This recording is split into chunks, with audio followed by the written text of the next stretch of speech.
আমাদের অন্তরে যেটুকু ক্ষুদ্র আলো এখনো পর্যন্ত বর্তমান আছে তা কিভাবে দিন দিন আরো শক্তিশালী করব। আল্লাহ নিজেই বলেন, আলাম ইয়ানিল্লাযীনা আমানু আন তাখশা কুলুবুহুম লিযিকরিল্লাহ, অর্থাৎ যারা মুমিন তাদের জন্য কি আল্লাহর স্মরণে এবং যে সত্য অবতীর্ণ হয়েছে তার কারণে হৃদয় বিগলিত হওয়ার সময় আসেনি। সত্যিকার অর্থে আল্লাহকে স্মরণ করলে অন্তর নরম হবে।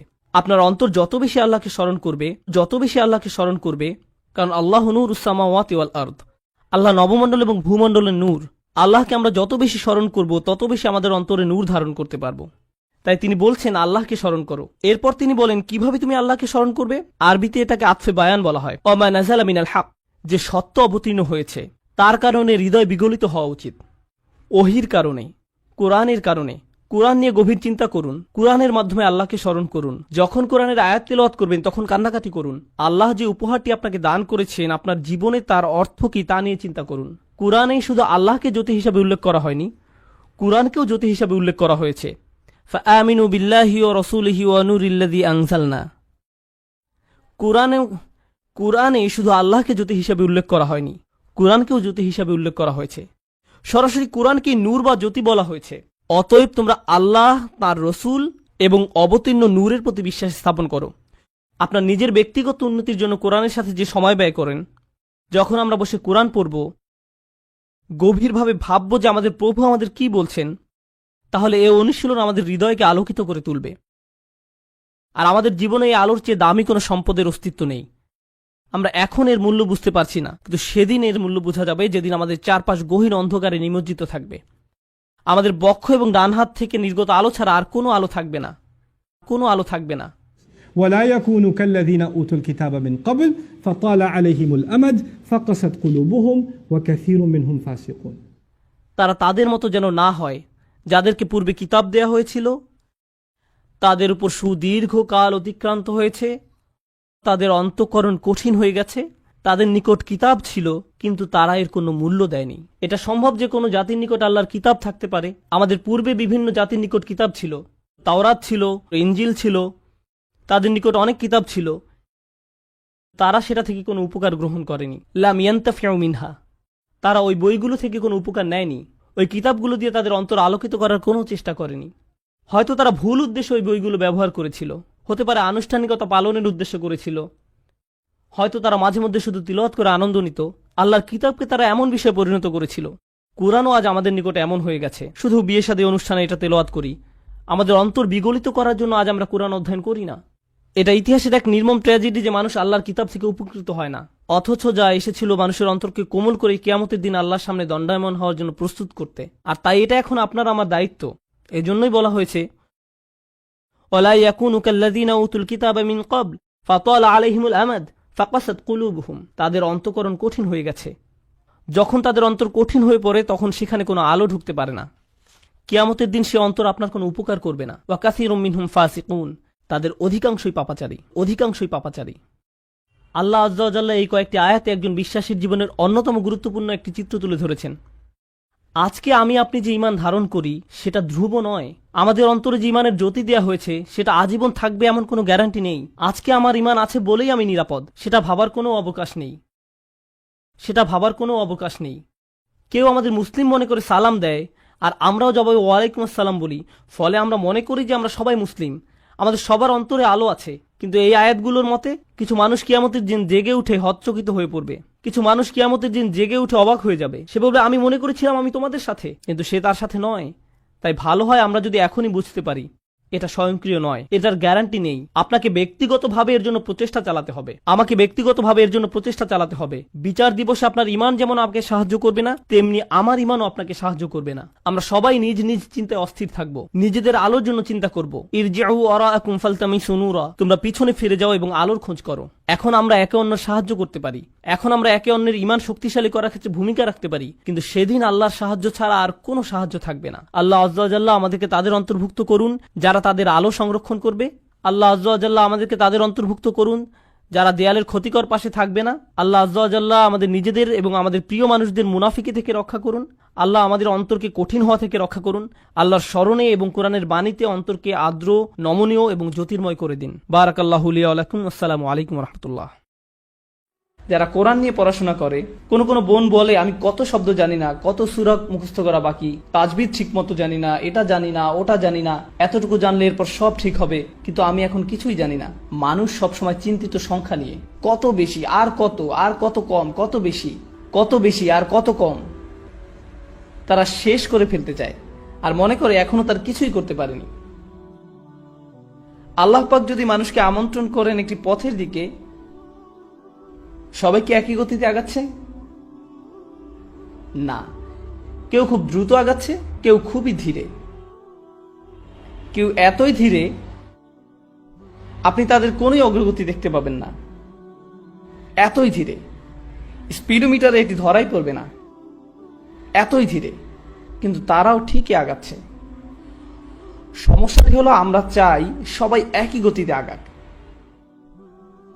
তুমি তার মতো হও, আপনি ওনার মতো হন। বাবা মারাও ঠিক একই কাজ করেন। একজন যখন আরেকজনের চেয়ে একটু ভালো করে, তুমি কেন তোমার বোনের মতো হলে না? তারা একই নয়, এক একজন তার নিজের পথে। আপনি আল্লাহকে বলছেন পথ মিলিয়ে দিতে, আপনি মানুষকে পথ একত্র করার দিকে ডাকছেন, গন্তব্যের দিকে নয়। আল্লাহ পাক আমাদের শুধু পথে আসতে বলছেন, পথের এই যাত্রা উপভোগ করতে বলেছেন। অনেক মানুষ আমার কাছে এসে বলে আমি কিভাবে আরবি দ্রুত শিখতে পারি, কিভাবে আমি পুরো কোরআন একেবারে শেষ করে ফেলতে পারি। আমি বলি এত ব্যস্ততা কেন? আমি কি খুব শীঘ্রই মারা যাবেন? সময় আছে, ধৈর্য ধরুন। আল্লাহ পাক এটা দেখতে চান না যে কতটুকু আপনি জানেন, তিনি দেখতে চান আপনি সেই পথে আছেন কিনা। আর আপনি যখন পথে থাকবেন, কিভাবে জানবেন আপনি পথে আছেন? আশেপাশের দৃশ্যপট বদলায় পথে, তাই না? বদলায় যখন আপনার অগ্রগতি হয়। আল্লাহ পাক শুধু এটাই চান যে আপনি আগাচ্ছেন কিনা। তিনি শুধুই অগ্রগতি চান, পরিপূর্ণতা নয়। ওটা আশেপাশের মানুষ চায় আপনার কাছ থেকে, আল্লাহ পাক তা চান না। আল্লাহ পাক জানেন তিনি কাকে সৃষ্টি করেছেন। তিনি আমাদের বলেন না যে নির্ভুল হয়ে যেতে, তিনি চান আমাদের অগ্রগতি হোক, এতটুকুই তিনি চান। আল্লাহ পাক আমাদের দিনকে সহজ আর সুন্দর করেছেন, আর আমরা সেটাকে কঠোর আর কদর্য বানাই। আমরা মানুষকে ছোট করি কারণ তারা নির্ভুল নয়, আমরা তাদের ছোট করি কারণ তারা এখনো গন্তব্যে পৌঁছায়নি। সাহাবারা সর্বশ্রেষ্ঠ প্রজন্ম ছিলেন, হ্যাঁ, সর্বকালের সর্বশ্রেষ্ঠ প্রজন্ম ছিলেন তারা। তারা ইসলামের জন্য মরতেও প্রস্তুত ছিলেন, হ্যাঁ নাকি না? আল্লাহ পাক তাদের আয়াত পাঠিয়েছিলেন মদ্যপান নিয়ে সর্বমোট 3টি স্তরে। তারা এমন ছিলেন যে ইসলামের জন্য তারা মরতেও সদা প্রস্তুত। তবু আল্লাহ পাক প্রথমে বলেছেন মদ্যপানের খারাপ দিকগুলো ভালোর থেকে বেশি। এরপরে বললেন মদ্যপ অবস্থায় নামাজের কাছেও এসো না।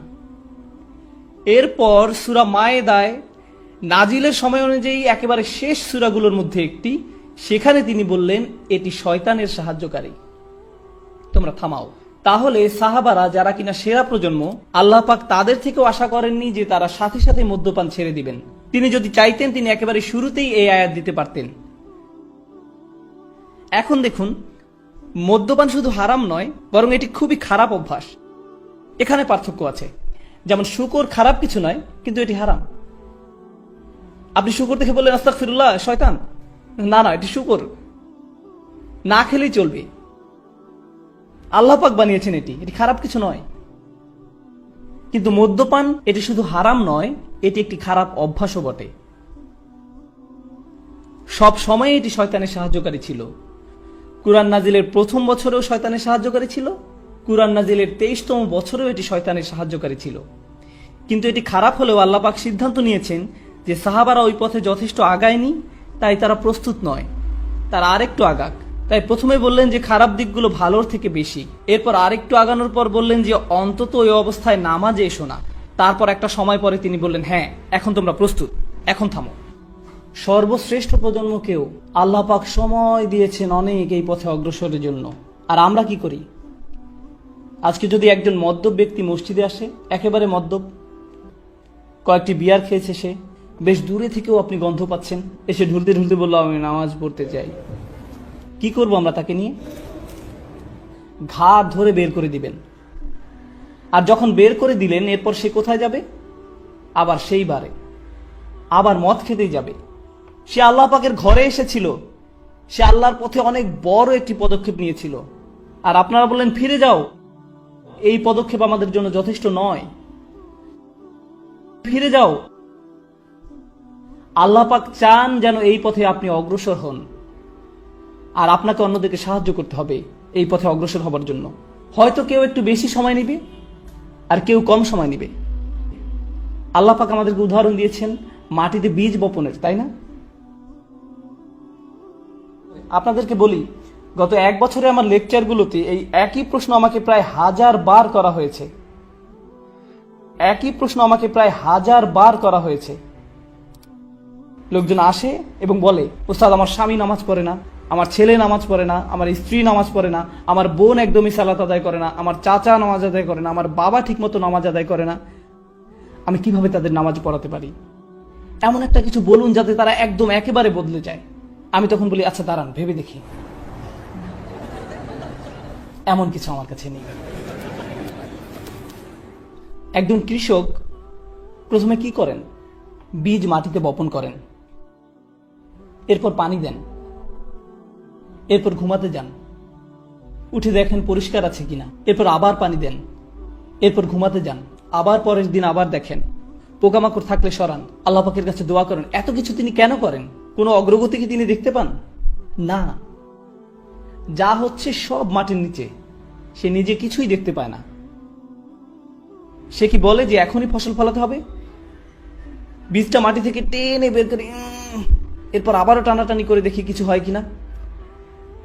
আল্লাহ পাক কোরআন নাজিলকে আকাশ থেকে পানি নেমে আসার সাথে তুলনা করেছেন। আর পানি যখন আসে, পৃথিবীতে জীবন কি সাথে সাথে শুরু হয় নাকি সময় লাগে? সময় লাগে।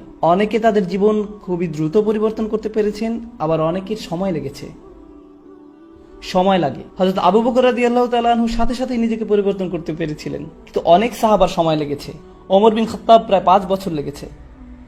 আবু সুফিয়ান রাদিয়াল্লাহু তাআলা আনহু আরো বেশি। এক রাতেই সবকিছু হয়ে যায় না। মানুষ শুধু আবু বকর সিদ্দিক রাদিয়াল্লাহু তাআলা আনহু এর উদাহরণ দেয়, কিন্তু জানতে হবে যে আবু বকর সিদ্দিক রাদিয়াল্লাহু তাআলা আনহু অনেক বড় এক উদাহরণ, এমনকি সাহাবাদের মাঝেও অনেক বড় উদাহরণ। তাহলে আপনার কি হবে? মানুষ একেবারে সর্ববৃহৎ উদাহরণ আনে আর আপনার হতাশা জাগে। অথচ আরো হাজার হাজার সাহাবা রাদিয়াল্লাহু তাআলা আনহু রয়েছেন যারা আবু বকর সিদ্দিক রাদিয়াল্লাহু তাআলা আনহুর মতো একইভাবে একই পথে অগ্রসর হননি।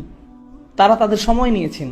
আল্লাহ পাক কিন্তু তাদের উপরও খুশি, তাদের উপরও খুশি। মানুষকে ডাকুন প্রজ্ঞার সাথে, তাদেরকে শুনতে দিন, তাদেরকে বড় হবার সময় দিন, তাদেরকে শুনতে দিন। আমি ইংল্যান্ডে লেকচার দিচ্ছিলাম, শেষ হবার পর এক মহিলা এসে বলল, দয়া করে কাউকে কিছু বলবেন না, আমি একজন শিয়া। আমি আপনার লেকচার শুনছি 1 বছর ধরে, বেশ উপকৃত হয়েছি, কাউকে কিছু বলবেন না। কেন জানেন? কারণ ওটা ছিল বার্মিংহাম। আরেক লোক এসে বলল, ভাই আসসালামু আলাইকুম, ইনি আমার স্ত্রী, আমার সাথে আরো প্রায় 50 জন বন্ধু বান্ধব আছে এখানে, আমরা সবাই বাহাই ধর্মের, আমরা আপনার লেকচারগুলো শুনছি, দয়া করে কাউকে কিছু বলবেন না। আমি বললাম, রিল্যাক্স, স্বাগতম, শান্ত হয়ে বসুন। আমার তো এখানে কোনো দরকার নেই যে শিয়া বা বাহাই যিনি তার সাথে বিতর্কে জড়ানোর। কারণ কি? কারণ আমার একমাত্র উদ্দেশ্য হলো পানি মাটিতে পৌঁছানো, ওইটুকুই। বাকিটা কে করবে? বাকিটা করবেন আল্লাহ পাক। আমি আপনি আর কিছুই করব না। বাকিটা আল্লাহ পাকের উপর তিনি কি করবেন, আমি আপনি আর কিছুই করব না। আমরা মানুষকে সুযোগ দেই না, ব্যস্ত হয়ে যাই তর্ক বিতর্ক করার জন্য, আর এটা ইসলাম থেকে তাদের দূরে সরিয়ে দিচ্ছে। এটা প্রজ্ঞা নয়, এটা প্রজ্ঞা নয়। আল্লাহ পাক বলছেন, আল্লাহর পথে ডাকো প্রজ্ঞার সাথে। এরপর তিনি বলেন, তাদের ডাকো সুন্দর হৃদয় করা উপদেশ দিয়ে। এমন উপদেশ দাও যা কিনা মানুষের মনকে স্পর্শ করে, মানুষের মন পর্যন্ত পৌঁছাবে। আমাদের জীবনে যেসব বিপদ আপদ ঘটে তার জন্য কোরআনে এমনই একটি পরিভাষা ব্যবহার করা হয়েছে, আর জীবন এ ধরনের মুসিবতে পরিপূর্ণ। আল্লাহ আযজা ওয়া জাল্লা বলেন, লাকাদ খালাকনাল ইনসানা ফি কাবাদ, নিঃসন্দেহে আমি মানুষকে সৃষ্টি করেছি কষ্ট ক্লেশের মধ্যে। তাই এমনটি আসলে মানব জীবনের একটা অংশ। প্রসঙ্গত, এই সমস্ত মুসিবতের প্রকৃতি কেমন? একদিকে আমরা শুধু প্রাকৃতিক দুর্যোগ যেমন ঘূর্ণিঝড়, ভূমিকম্প, আগ্নেয়গিরির অগ্নুৎপাত, টর্নেডো বা হারিকেন নিয়েও কথা বলছি না, এগুলোও বিপদ। যেমন আল্লাহ সুবহানাহু ওয়া তাআলা অন্যত্র বলছেন, মা আসাবা মিন মুসিবাতিন ফিল আরদ, পৃথিবী এবং ব্যক্তিগতভাবে তোমাদের উপর কোনো বিপদ আসে না, কিন্তু তা জগৎ সৃষ্টির পূর্বেই কিতাবে লিপিবদ্ধ আছে। মানুষের জীবনে শুধু এই এক ধরনের বিপদই আসে না। ভূমিকম্প যে শুধু কোনো দ্বীপে বা দেশে আঘাত হানে তাই নয়, আমাদের নিজেদের ভেতরেও ভূমিকম্প ঘটতে পারে। ফি আনফুসিকুম, তোমাদের নিজেদের ভিতরে স্বামী বা স্ত্রীর মাঝে বিশাল দুর্যোগ দেখা দিতে পারে, ছেলে মেয়ে বা মাতা পিতার মাঝেও এই দুর্যোগ দেখা দিতে পারে, অথবা এমন কারো মাঝে যে কঠিন কোনো পারিবারিক ঝামেলায় জড়িয়ে আছেন। এমন অনেক মানুষ আছেন যারা অর্থনৈতিক সমস্যায় জর্জরিত, অনেক মানুষ নানা ধরনের ভয়ঙ্কর মানসিক বা শারীরিক সমস্যায় জড়িয়ে আছেন। মোট কথা, মানুষের বিপদ মুসিবতের কোনো অন্ত নেই। এখানে যে বিষয়টি আমি ফোকাস করতে চাই তা হলো বিপদ মুসিবত মোকাবেলার ক্ষেত্রে আমাদের ইমানের ভূমিকা আসলে কি। আমরা যে আল্লাহর উপর বিশ্বাস করি তা বিপদ মোকাবেলায় কিভাবে আমাদেরকে সাহায্য করে। একজন বিশ্বাসী হিসেবে বিপদ মুসিবতে পতিত হলে কেমন প্রতিক্রিয়া দেখাবো, আর এটা আসলে নির্ভর করে আল্লাহর সাথে সম্পর্ক থাকা বলতে কি বোঝায় তার উপলব্ধির মাত্রার উপরে। প্রথমে আমি যে বিষয়টা শেয়ার করতে চাই তা হলো দুই ধরনের খারাপ পরিস্থিতির পার্থক্য নিরূপণের ক্ষেত্রে কুরআন খুবই প্রজ্ঞার পরিচয় দিয়েছে। এক ধরনের খারাপ পরিস্থিতি যেটা দেখতে খারাপ মনে হয়, যা কিনা সম্পূর্ণরূপে আপনার নিয়ন্ত্রণের বাইরে, এমন পরিস্থিতিতে আপনার কিছুই করার থাকে না। যেমন আপনি বন্যায় আক্রান্ত হয়ে পড়েছেন, আর এই বন্যা আপনি ঘটাননি, আপনি জাস্ট ওই এলাকায় বসবাস করেন, এটা এড়ানোর কোনো সুযোগ হয়নি। অথবা আপনি সেখানে বেড়াতে গেছেন আর বন্যায় আটকা পড়েছেন, আপনি জানতেন না যে এমন কিছু ঘটবে, এই সম্পর্কে কোনো রিপোর্ট ছিল না, তাই এই বিপদে আপনি নিজের কারণে পড়েননি, এটা সম্পূর্ণ আল্লাহর পরিকল্পনা। এখানে আপনার করার কিছুই নেই, আর আপনি এর থেকে কোনোভাবে বেরও হতে পারতেন না। এখন এটা এমন কারো বিপদে পড়ার থেকে সম্পূর্ণ ভিন্ন যে কিনা পত্রিকায় পড়েছে যে ঘূর্ণিঝড় আসছে, দয়া করে শহর ছেড়ে অন্যত্র আশ্রয় নিন, সুনামি হতে পারে। তখন সে বলল সমুদ্র সৈকত দেখার এটাই সেরা সময়, এবং সে সমুদ্র সৈকতের দিকে চলে গেল। তারপর তার খারাপ কিছু হলো। এখন সে এমনটা বললে হবে না যে এটা আল্লাহর কদর, আল্লাহর ইচ্ছার কারণেই আমি এই বিপদে পড়লাম। না, আপনি এমনটা বলতে পারেন না। আর আল্লাহ এই ব্যাপারে খুবই পরিষ্কার। তিনি সুবহানাহু ওয়া তাআলা বলছেন, ওয়ামা আসাবাকুম মিন মুসিবাতিন ফাবিমা কাসাবাত আইদিকুম, তোমাদের উপর যেসব বিপদ আপদ পতিত হয় তা তোমাদের কর্মেরই ফল, তুমি নিজে নিজের উপর এটা আরোপ করেছো। এখন শুধুমাত্র এভাবে চিন্তা করাটাও সমস্যাজনক, কারণ যদি আপনি সিঁড়ি থেকে নামার সময় পিছলে পড়ে যান, তখন ভাবতে শুরু করেন আমি নিশ্চয়ই কোনো পাপ করেছি, তাই আল্লাহ আমাকে সিঁড়ি থেকে পড়ে যেতে দিয়েছেন, এটা আল্লাহর নিকট থেকে কোনো একটা সংকেত। আমি নিশ্চয়ই কোনো খারাপ কাজ করেছি, তাই আমার পা ভাঙার মাধ্যমে আল্লাহ আমাকে শিক্ষা দিয়েছেন। আপনি নিজের মতো করে ঘটে যাওয়া ঘটনাগুলোকে বিশ্লেষণ করতে থাকেন, আপনি অদৃশ্য কার্যকরণ কজ অ্যান্ড ইফেক্ট নিয়ে ভাবতে শুরু করেন, আর এই ধরনের চিন্তা চরম পর্যায়ে চলে যেতে পারে। তো এইখানে আমি যে বিষয়টিতে জোর দিতে চাই তা হলো আল্লাহর উপর বিশ্বাসীরা দুই ধরনের এক্সট্রিম পর্যায়ে চলে যেতে পারেন। একটি এক্সট্রিম পর্যায়ে হলো সবকিছুই আল্লাহর ইচ্ছায় ঘটছে, আমার এখানে করার কিছুই নেই, যাই ঘটুক না কেন আপনি আমাকে দোষ দিতে পারেন না, এটা আল্লাহর কদর। মা আসাবাকুম মিন মুসিবাতিন ফাবিইذনিল্লাহ, আল্লাহর নির্দেশ ব্যতিরেকে কোনো বিপদ আসে না। তিনি সূরা তাগাবুনে এই কথা বলেই দিয়েছেন, তিনি সরাসরি এই কথা বলেছেন, এটা আল্লাহর অনুমতিতেই ঘটে, আল্লাহর পরিকল্পনা এমনই ছিল, এখানে আমার করার কি আছে। এখন কোনো ছাত্র যদি কোনো পড়ালেখা না করে, স্কুলের কোনো অ্যাসাইনমেন্ট জমা না দেয়, তারপর পরীক্ষা ফেল করে এবং তার ফলে তাকে স্কুল থেকে বহিষ্কৃত হতে হয়, আর যদি সে জবাবে বলে এটা আল্লাহর কদর, আমার কি করার আছে। আর দ্বিতীয় এক্সট্রিম পর্যায়টি হলো এমন অনেক বিশ্বাসী আছেন যারা সবকিছুর জন্য নিজেকে দোষ দেন। আল্লাহ আমাকে এত সব বিপদে ফেলেছেন কারণ আমি খুবই খারাপ একজন মানুষ। বিষয়টা নিজ থেকে না ঘটলেও অনেক সময় আশপাশের অজ্ঞ মানুষরা, এমনকি পরিবার থেকেও হতে পারে, তারা এসে আপনাকে বলে জানো কেন এটা ঘটলো, কারণ তুমি একজন খারাপ কন্যা। কেন এটা ঘটেছে জানো, কারণ তুমি একজন খারাপ পুত্র। কেন এটা ঘটলো, কারণ তুমি তোমার শ্বশুর বাড়ির লোকজনের সাথে ভালো আচরণ করো না। না, ট্রাক আমাকে আঘাত করেছে কারণ ট্রাক ড্রাইভার ট্রাফিক সিগন্যাল মানেনি। আমি আমার স্ত্রী বা অন্য কারোর সাথে ঝগড়া করার কারণে এমনটি ঘটেনি। এভাবে অন্য মানুষরা এসে আপনাকে বলবে অমুক অমুক কারণে আল্লাহ তোমাকে বিপদে ফেলেছেন, অমুক কারণে আল্লাহ তোমাকে বিপদে ফেলেছেন। মনে হয় যেন অদৃশ্য জগৎ থেকে তারা কোনো ইমেইল পেয়েছে যে অমুক অমুক কারণে এমনটি ঘটেছে, কজ অ্যান্ড ইফেক্ট। তো এই রকমের দুই ধরনের এক্সট্রিম চিন্তা পদ্ধতি আছে। এখন কোরআন কি করে?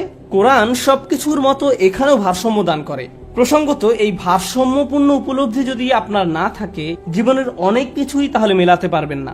কোরআনের এই কথায় আলা বিযিকরিল্লাহি তাতমাইন্নুল কুলুব, আল্লাহর জিকির দ্বারা অন্তরসমূহ শান্তি লাভ করে, এটা অন্য একটা অর্থ দান করে। প্রকৃতপক্ষে আল্লাহর চূড়ান্ত জিকির তথা জিক্রুল্লাহ হলো আল্লাহর কিতাব।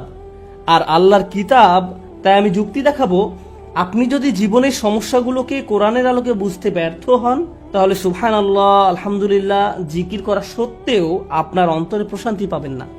আপনি যদি আন্তরিক হন, ইনশাআল্লাহ প্রশান্তি পাবেন। কিন্তু এখানে উদ্দেশ্য হলো এই ব্যাপারটা সঠিকভাবে উপলব্ধি করা যে আল্লাহ কিভাবে আমাদের সাথে আচরণ করেন। তাই আমি এই সম্পর্কে আপনাদের সাথে কিছু কথা শেয়ার করতে চাই। এখন নিজেকে দোষ দেওয়ার ক্ষেত্রে কোন জায়গায় আমরা দাগ টানবো, কিভাবে বুঝবো যে এটা আল্লাহর পক্ষ থেকে আর এটা আমার দোষ? এই দাগটা আপনি কোথায় টানবেন? বস্তুগত জগতে এটা বোঝা খুবই সহজ। বস্তুগত জগৎ বলতে আমি কি বোঝাচ্ছি, যেমন আমার গাড়িতে যদি আমি গ্যাসোলিন দেওয়ার পরিবর্তে পানি দেই, তারপর এটা না চলে, তখন পরিষ্কারভাবে আমি বলতে পারি না যে এটা আল্লাহর পরিকল্পনা। অথবা আপনি যদি সবসময় জাঙ্ক ফুড খেতে থাকেন, মিষ্টি জাতীয় খাবার সবসময় খেতে থাকেন, তারপর ৪৫ বছর বয়সে ডায়াবেটিসে আক্রান্ত হন, তখন আপনি বলতে পারেন না, ইয়া আল্লাহ, আমি কি বিপদে পড়ে গেলাম, এটা আল্লাহর পক্ষ থেকে পরীক্ষা। না, এটা আপনার মন্দ খাদ্যাভ্যাসের পরীক্ষা। আপনি শশা না খেয়ে সুইস রোল খেতেন, বা এরকম যাই খেতেন না কেন, আপনি জাঙ্ক ফুড খেতেন, তাই এমনটা ঘটেছে। সুতরাং বস্তুগত জগতে কমন সেন্স দিয়ে সবাই কারণ এবং ফলাফল বুঝতে পারে। নৈতিক জগতে আপনি সালাত মিস করলেন কারণ দেরিতে ঘুম থেকে জেগেছেন, ফজর নামাজ পড়তে পারেননি, এখন দেরিতে পড়েছেন। একই দিনে আপনার একটা চাকরির ইন্টারভিউ ছিল, ইন্টারভিউ ভালো হয়নি, তখন আপনি ভাবতে থাকলেন এমনটি ঘটেছে কারণ আমি সালাত মিস করেছি। এখন এর উত্তর হলো সালাত মিস করার কারণে এমনটি হতে পারে, আবার নাও হতে পারে। নিশ্চিত করে জানার কোনো উপায় নেই। আপনি বা অন্য কারো পক্ষে এর আসল কারণ জানা কখনোই সম্ভব না। কিন্তু যে জিনিসটি আপনাকে সাহায্য করবে তা হলো আল্লাহ বলছেন, আমি আমার বান্দার নিকট তেমন যেমনটি সে আমার সম্পর্কে ধারণা করে। আপনি যদি ধারণা করেন নামাজ মিস করার কারণে আল্লাহ আপনার উপর প্রতিশোধ নিয়েছেন, তাহলে আপনার নিকট আল্লাহ তেমনই। কিন্তু আপনি যদি এভাবে চিন্তা করেন যে আমি আমার যথাসাধ্য চেষ্টা করেছি, ইন্টারভিউতে ভালো উত্তর দিয়েছি, এটা সম্ভবত আমার জন্য ভালো চাকরি নয়, যদি ভালো চাকরি হতো তাহলে আল্লাহ আমার জন্য এর ব্যবস্থা করে দিতেন। এখন আপনার যদি এই দৃষ্টিভঙ্গি থাকে, তাহলে আপনার সকল ভুল ত্রুটি সত্ত্বেও আল্লাহ আপনার নিকট তেমনই। আমাদের দায়িত্ব হলো যখন আমরা ভুল করি তখন ইস্তেগফার করা। আল্লাহর প্রতিশোধের জন্য অপেক্ষা করা আমাদের কাজ নয়। ব্যাপারটা বুঝতে চেষ্টা করুন। আমাদের কাজ এটা নয় যে আমি তো পাপ করে ফেলেছি, এখন আল্লাহ কোনো না কোনো ভাবে আমাকে শাস্তি দিবেন। এজন্যই আল্লাহ বলছেন, অমা আসাবাকুম মিন মুসিবাতিন ফাবিমা কাসাবাত আইদিকুম, তোমাদের উপর যেসব বিপদ আপদ পতিত হয় তা তোমাদের কর্মেরই ফল। তোমরাই তোমাদের দুই হাতে এটা অর্জন করেছো, তুমি নিজেই নিজের জন্য এটা ক্রয় করেছো। এমনকি আধ্যাত্মিক জগতেও আমাদের কর্মের কারণে আমাদের উপর বিভিন্ন বিপদ আপদ পতিত হতে পারে। যেমন আপনি যদি ক্রমাগত মাতা পিতার সাথে খারাপ আচরণ করতে থাকেন এবং আপনার উপর কোনো মুসিবত আরোপিত হয়, এতে সম্ভবত কোনো কানেকশন রয়েছে। এই সমস্ত ক্ষেত্রে আল্লাহ কি করেন? ওয়ায়াফু আন কাসীর, এবং তিনি তোমাদের গুনাহ ক্ষমা করে দেন। বস্তুগত জগতে আপনি যদি 2 তলার ছাদ থেকে লাফ দেন, ফলাফল ভোগ করতে হবে। আল্লাহ বলবেন না যে এইবার আমি তোমার পা ভাঙবো না, না না, যা ঘটার তা ঘটবে। আগুনে যদি হাত রাখেন তা পোড়া যাবেই। আল্লাহ বলবেন না যে তুমি তো আজকে ফজর নামাজ পড়েছো, তোমার হাত পুড়বে না, এমনটা ঘটবে না। কিন্তু যখন আধ্যাত্মিক জগতের কথা আসে, তিনি বলছেন ওয়ায়াফু আন কাসীর, তিনি সাথে সাথেই প্রতিশোধ নেন না। আল্লাহ এভাবেই আমাদের সাথে আচরণ করেন, ওয়ায়াফু আন কাসীর। এই ব্যাপারটা আমাদের মনের মাঝে গেঁথে নিতে হবে। যে কারণে আমি আজ এই আলোচনার সূত্রপাত করলাম তা হলো, আমাদের উম্মায় প্রতিদিন যে আধ্যাত্মিক অপরাধটি সংঘটিত হয়, তা হয় একজন স্নেহের মানুষের হাতে অন্য একজন স্নেহের মানুষের, পিতামাতা, স্বামী স্ত্রী। কখনো কখনো আমরা আমাদের স্নেহের মানুষদের সবচেয়ে জঘন্য কথাটা বলে বসি। মাঝে মাঝে আমরা সেসব কথা বলি আল্লাহর নামে। তুমি যা করছো তার জন্য আল্লাহ তোমাকে শাস্তি দিবেন, একদিন তোমাকে বিচারের কাঠগড়ায় দাঁড়াতে হবে। তুমি যা করছো তা আল্লাহ কোনোদিন ক্ষমা করবেন না। মা তার সন্তানকে এভাবে বলে, স্ত্রী স্বামীকে বলে, ভাই বোন একে অপরকে বলে। মনে হয় যেন আল্লাহ কোনো রাগান্বিত অস্ত্র যা আপনি যে কোনো সময় প্রয়োগ করতে পারেন। কারণ কারো উপরে আপনি অসন্তুষ্ট, তাই আল্লাহ অবশ্যই তার উপর অসন্তুষ্ট। এবং আপনি এভাবে আল্লাহকে ব্যবহার করতে পারেন, এটা আমাদের স্থান নয়। অনেক মানুষের ক্ষেত্রে তারা এই ধরনের কথা এত বেশিবার শুনেছে যে তারা আল্লাহর নিকট থেকে অনেক দূরে সরে গিয়েছে। তারা তাদের প্রিয় মানুষগুলোর কাছ থেকে এমন কথা শুনেছে। একটা শিশু তার মা বাবার কাছ থেকে এমন কথা সব সময় শুনে এসেছে, নামাজ না পড়লে আল্লাহ তোমাকে শাস্তি দিবেন, নামাজ না পড়লে আল্লাহ তোমাকে শাস্তি দিবেন, এই বিস্কুট খাওয়ার কারণে আল্লাহ খুবই রাগান্বিত, সব সময় আল্লাহ রাগ করবেন, আল্লাহ রাগ করবেন, আল্লাহ রাগ করবেন। এই ছেলেটি যখন 16-17 বছর বয়সে পৌঁছায়, সে আল্লাহর সাথে তখন আর কোনো সম্পর্ক রাখে না। যখন সে শুনে আল্লাহ দয়ালু, ক্ষমাশীল, তার তখন এই কথা বিশ্বাস করতে কষ্ট হয়। কারণ আল্লাহ সুবহানাহু ওয়া তাআলা সম্পর্কে এমন ধারণা নিয়ে সে বড় হয়নি। তার কাছে মনে হয় প্রতিবার সে আল্লাহর কারণে সমস্যায় পতিত হয়েছে। তারপর এই পিতামাতাই বলেন, আমরা তো এই ছেলেকে ছোটবেলা থেকেই ইসলাম শিখাচ্ছি, আমি জানি না কেন সে ইসলাম থেকে দূরে সরে যাচ্ছে। কিন্তু কোন আল্লাহ সম্পর্কে আপনি তাকে শিক্ষা দিয়েছেন? একজন রাগান্বিত আল্লাহ, এমন আল্লাহ যিনি শুধু শাস্তিই দিতে চান, অথচ আল্লাহ বলছেন মা ইয়াফআলুল্লাহু বিআযাবিকুম, তোমাদের শাস্তি দিয়ে আল্লাহ কি করবেন? আল্লাহ নিজেই এই কথা বলছেন, তোমাদের পিছনে লেগে আল্লাহ কি করবেন? তাই মানুষ খারাপ পরিস্থিতিতে পড়লেই মনে করে আল্লাহ তাদের শাস্তি দিচ্ছেন, আল্লাহ তাদের কষ্ট দিচ্ছেন। তার এমন পরিস্থিতি আল্লাহ তৈরি করেছেন, আল্লাহ তাদের কষ্ট দিচ্ছেন। আমার এক কলিগ আমাকে একটা কথা মনে করিয়ে দিয়েছিলেন। মালয়েশিয়া আসার সময় কোত্থেকে হঠাৎ করে, এমনটা আগে কখনো হয়নি, আমার টনসিলে ব্যাকটেরিয়ার আক্রমণ ঘটে। এটা এমনভাবে ফুলে গিয়েছিল যে আমার গলার অর্ধেকটা ব্লক হয়ে গিয়েছিল। আমার কাছে মনে হয়েছিল একটি নাকের ছিদ্র বন্ধ হয়ে আমি যেন ডুবে যাচ্ছি। আমি তখন আবুধাবি থেকে এখানে আসার মাঝপথে বিমানে ছিলাম। বিমান থেকে নেমে দ্রুত একটা ক্লিনিকে গেলাম। তারা বলল, তোমাকে অমুক অমুক ভারী চিকিৎসা নিতে হবে। এখানে আসার পর আমাকে অপারেশন করার পরামর্শ দেওয়া হলো। ভাবতে লাগলাম কি হচ্ছে এসব। ডাক্তার বলল, এমন ঘটনা একেবারেই ঘটে না। ব্যাপারটা আসলেই অদ্ভুত। আমার 30 বছরের ক্যারিয়ারে শুধু আরো একবার এমন ঘটনা দেখেছি। তো আমি হাসপাতালের বেডে শুয়ে আছি আর অপারেশনের জন্য অপেক্ষা করছি। তখন আমার এক কলিগ আমাকে মনে করিয়ে দিল যে এই মুহূর্তে তোমার জন্য এটাই শ্রেষ্ঠ জায়গা। এই মুহূর্তে হাসপাতালের এই বিছানাই তোমার জন্য সর্বোত্তম জায়গা। এটাই তোমার জন্য আল্লাহর পরিকল্পনা। আমি ভাবতে লাগলাম, আমাকে অমুক অমুক প্রোগ্রাম বাতিল করতে হবে, অমুক অমুক জায়গায় যেতে পারবো না, পরিস্থিতি কিভাবে মোকাবেলা করব, অমুক ক্যালেন্ডার, অমুক মিটিংয়ের কি হবে। এত দূর থেকে আসলাম প্রোগ্রামগুলো করার জন্য। তারপর হঠাৎ করে আমার কলিগের এই কথা আমার সব কিছু শান্ত করে দিল। হ্যাঁ, এখানেই আমার থাকার কথা। এর চেয়ে ভালো কোনো জায়গা হতে পারে না। কারণ হাসপাতালে আসার পরিকল্পনাটি তো আমার নয়, এটা আল্লাহ আজ্জা জাল্লার পরিকল্পনা। আমাদের আল্লাহর এমন কাছাকাছি থাকতে হবে যে আল্লাহ যখনই আমাদের জন্য যে পরিকল্পনাই করেন না কেন, আমাদের প্রতি তার ভালোবাসার কারণেই এমনটি করেন। আল্লাহ আজ্জা জাল্লাহ তার বান্দাদের ভালোবাসেন, তিনি তাদের জন্য সবচেয়ে ভালোটাই পছন্দ করেন। আমরা আমাদের নিজেদের যতটা ভালোবাসতে পারি, আল্লাহ আমাদের তার চেয়েও বেশি ভালোবাসেন। আমরা নিজেদের যতটা যত্ন নিতে পারবো, আল্লাহ তার চেয়েও বেশি যত্ন নিয়ে থাকেন। আমরা যখন এই বিষয়টা ভুলে যাই, তখন হেদায়েত হারিয়ে যায়। একই বিষয়ে সূরা তাগাবুনে আল্লাহ বলছেন, ওমা ইউমিন বিল্লাহি ইয়াহদি কলবাহু, আল্লাহর নির্দেশ ব্যতিরেকে কোনো বিপদ আসে না, এবং যে আল্লাহর প্রতি বিশ্বাস করে সেই বিপদের সময়,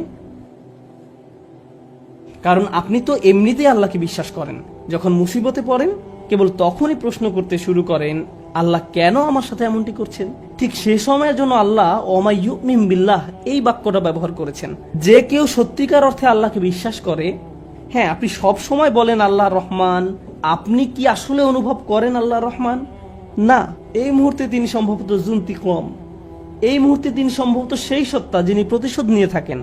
এখন সম্ভবত তিনি আল জব্বার আর রহমান নন। লক্ষ্য করেছেন, যখন বিপদে পড়েন তখন আর রহমানের উপর আপনার ঈমান হারিয়ে যায়। আল্লাহ বলছেন, সে সময় তুমি যদি আর রহমানের উপর ঈমান রাখতে পারো, তিনি নিজেকে তোমার নিকট আর রহমান হিসেবে উপস্থাপন করেছেন, সেই মুহূর্তে তুমি যদি তা করতে পারো, তাহলে আল্লাহ তোমাকে কি উপহার দিবেন। এটাই আমার খুতবার উপসংহার, যে আল্লাহ আমাদের কি উপহার দিবেন।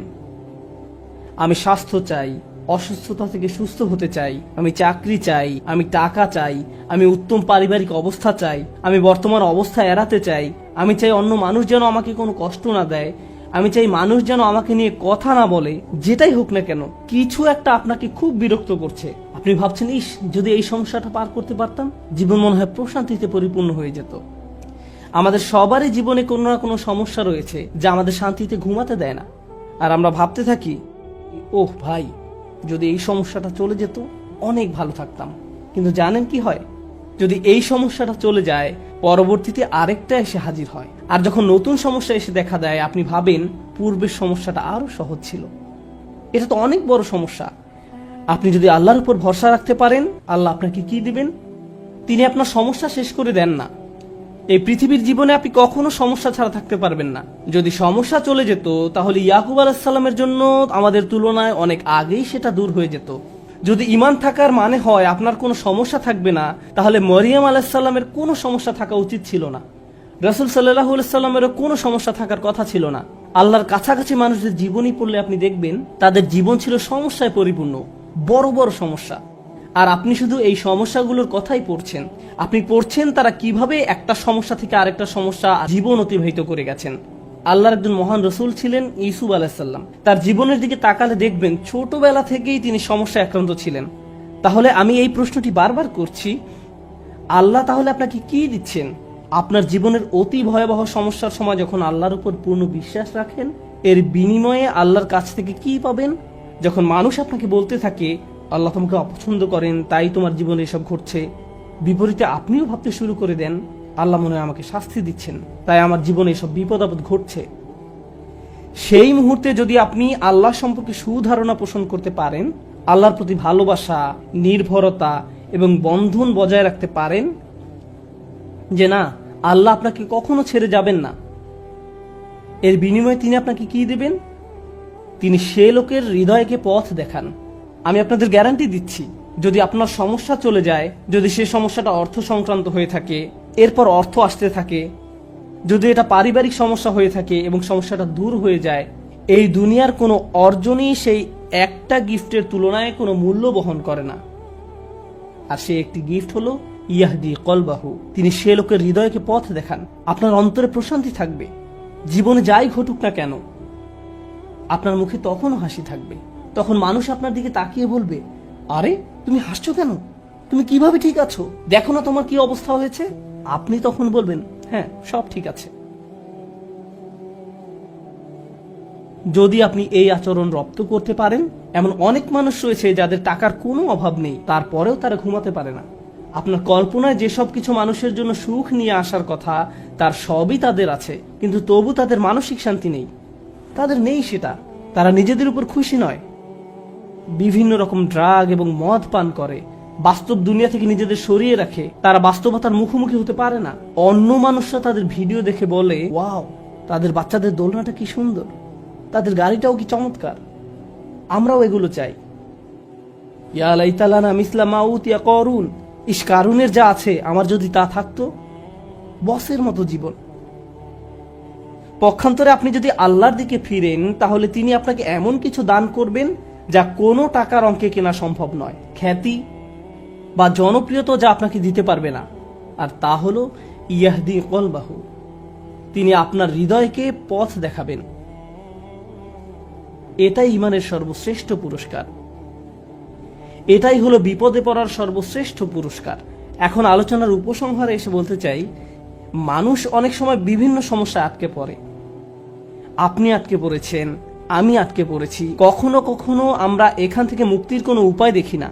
ওই পরিস্থিতিগুলো হলো আমাদের আল্লাহর পক্ষ থেকে সর্বশ্রেষ্ঠ উপহার দেওয়ার একটা উপায়। ওই পরিস্থিতিগুলোতেই তিনি আমাদের অন্তরগুলোকে পথ প্রদর্শন করেন। আমরা যদি কেবল সেই পরিস্থিতিগুলো ব্যবহার করে আল্লাহকে পেতে পারি, আল্লাহর সাথে কথা বলতে পারি, এর জন্য আপনাকে আরবি জানতে হবে না, এর জন্য আপনাকে অনেক বেশি কোরআনও জানতে হবে না। জাস্ট আল্লাহর দিকে প্রত্যাবর্তন করুন আর বলুন, ইয়া আল্লাহ, আপনি তো সর্বশ্রেষ্ঠ পরিকল্পনাকারী। ইয়া আল্লাহ, আপনার মতো কেউ আমাকে ভালোবাসে না, কেউ আমার প্রতি আপনার মতো যত্নবান নয়। এটা কখনোই সম্ভব নয় যে আপনি আন্তরিকতার সাথে আল্লাহর নিকট হেদায়েত কামনা করবেন আর তিনি আপনাকে ফিরিয়ে দেবেন।